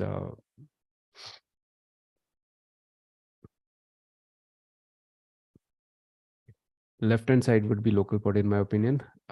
Yes, the local port is left-hand side. So I will pick one on left-hand side. So 8456 to 80 port on the pod. Port I can't change. That remains as is. But I can access this pod on 8456. This is a quick way of doing it. So I would just say then localhost. Okay, I don't have localhost here. So when I expose it, I'm doing it from my workstation. This is a remote server by itself, I believe. So I have to go to this particular server and do it. And then that adds a little more complication where I have to do something like address. So I listen to all interfaces 8456. So wherever I'm running this from, so 8456 there. This is typically done with kubectl locally. And this is a way to expose that application. Maybe I'm missing something. This is a quick way of exposing that application, from local machine and access that application one specific pod. But that's not what you use for a production like environment, of course. Oh, okay, so it's just to test like what you're doing. It is for testing. All right, thank you. But you can also add host network. There's another way of doing it, bypassing it without port forwarding and all that, especially in this kind of a case that I'm in right now. There is a pod spec. So let's go back to the spec part here in Kubernetes API reference. So this bypasses the service completely. And there is either a pod or a container spec. Let's find out which one. I think it's a pod spec. which allows us to use a host network. It is alphabetically ordered always. That's another thing, no, host network. So if you say host network, this is equivalent to using a -- host with Docker, which means you're bypassing the service networking. You're associating or launching that pod and connecting to the host network directly. So on whichever host it is running on whichever port that you define for that pod and container, basically, it would be available on that particular port. So this is a way to bypass this whole service networking altogether. Yeah, that's another option that you have. But again, for one specific pod, that would be, and you'll have to deal with the port conflicts and all that. So typical services that we create are exposed using one of these 4 options: external IP, node port, load balancer, and ingress controller. That's what I said earlier. These are typical options with the services.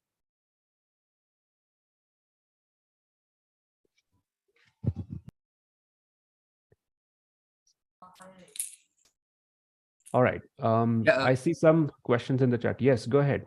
Yeah, Gaurav, just last question from my side. Just want to check in your paid service, are you covering the Helm chart and the CRD, custom resource development?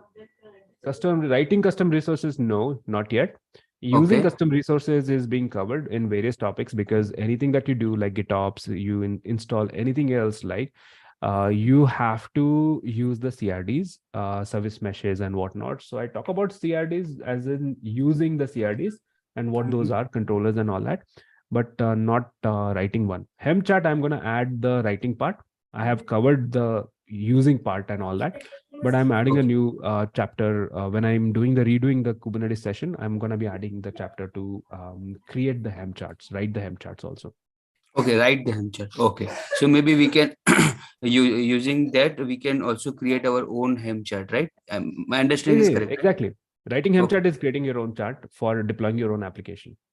That is yet to be added, but I have plans to add it in recent future. But CRDs, writing CRDs, I'm not an expert at that anyways, the controllers and so on. But using CRDs is what I typically cover in various things. So because it is so inside this CRD, you can explain everything, right? Means operator SDK, how operator SDK work and everything, correct? No, that's what I'm saying. So I'm not a developer to explain what a custom resource is and how to write it and the SDK part of it.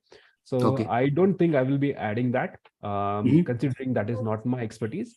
I typically cover from a DevOps engineer's perspective how to use the CRDs, what the CRDs are. Because every time you extend something, you have to use controllers. And how do those controllers, I mean, what is the concept of CRDs? What kind of CRDs are added? So that part I typically cover as part of my courses. And there are multiple things like DevSecOps and GitOps everywhere. It is part of it is always there. Okay, and what about this volume backups and how to take the backups and restore? Means disaster recovery plan and everything is covered? Just want to check. Snapshots and all, no, but you give me suggestions on what are you looking for, because we're going to add some projects. So there are certain things which you cover as part of courses. There are everything else we want to add as projects, where we take up these projects and we have you go through the situation. So whatever these kind of situations are, right, scenarios, do write me in and we will create a project out of that. Okay. And I see that there is no discount for gold plan. So any specific reason? Just send me an email. I will share the discount code. The best possible thing that I can do for you, I can share it with you. Thank you. Thanks, Gaurav. Yep. All right. Perfect. All right, everyone. I think there are some questions on the chat as well. So about Discord link, I will put that in the email. So I'll put what all I'm going to put in the email is this lab. This lab guide, in fact, can be useful for all of you. I would be adding the link to the code repository that I've used. Recordings would be available, of course, and I'll put the link to the Discord channel as well, which you should be started using, all of you who are part of this challenge. Definitely start making use of that. If you have any question, anyone from the, I'm watching the YouTube, conversation. So are there any questions from YouTube channel there? I can possibly take one or two. Again, anywhere you are, I'm just watching only few streams right now because we're streaming into 5 different platforms. I'm just trying to see the best way to go about chats and all that, but I'm not very good at handling that right now. How to enroll to the challenge? There's a question. So a simple way to get started is just go to devopsstarclub.co/Kubernetes and get started with the challenge. You'll have access to the course, which has recordings, challenges, missions for the weeks. And we are planning to complete it by the end of January. All those 9 missions, we plan to complete by end of January. Next week, we're not going to do a live session. So it's going to be sort of a year-end holiday for all of us. Take some holiday, take some time off, come back in January. We will continue with our next missions and from there onwards, right? So we plan to finish this by end of January. So thank you very much for attending, attending these sessions and also participating in the challenge. Do try to complete the challenges and the missions. If you have any questions, connect us on Discord and let's take this discussion there, right? You can also set up voice channels on Discord, by the way, as a community member and discuss amongst yourselves. So that's a lot of things that can be done there as well, right? So thank you. All the best. And I'll see you in the next year. So you have a great year end, however you want to celebrate. Come back with the next new resolutions. And we are going to continue with our challenge in the year 2023, January. Thank you very much. And I'm going to see you in the first week of Jan with the live session. Bye-bye. All the best. Thanks, Gaurav, for the session. Thank you. Happy holidays to you. Thank Thank you. you. Thanks, And wish you the Gaurav. same. Thank you. And Happy New Year in advance. Happy New Year to all of you in advance. Thank you. Have a great holidays ahead.